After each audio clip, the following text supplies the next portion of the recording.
बिस्मिल्लाहिर्रहमानिर्रहीम। अस्सलाम वालेकुम प्यारे दोस्तों, उम्मीद करता हूँ कि आप सब ठीक होंगे।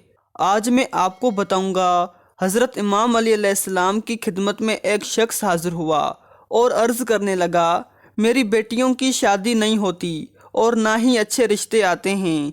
उसका सबसे बड़ा सबब ये है कि मेरी बेटियां इतनी खूबसूरत नहीं। कोई ऐसा अमल या कोई ऐसी दुआ है जिससे मेरी बेटियों के वजूद में खूबसूरती पैदा हो जाए।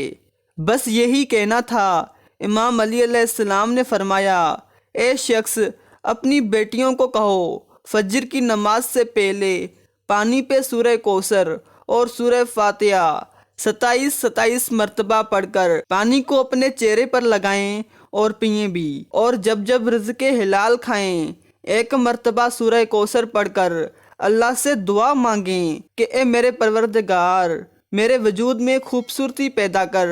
अल्लाह के करम से दिन ब दिन खूबसूरत हो जाएंगी इंशाअल्लाह ताला। ऐसी मालूमात वीडियो देखने के लिए हमारे चैनल मेडिसन वॉइस को सब्सक्राइब करें। शुक्रिया।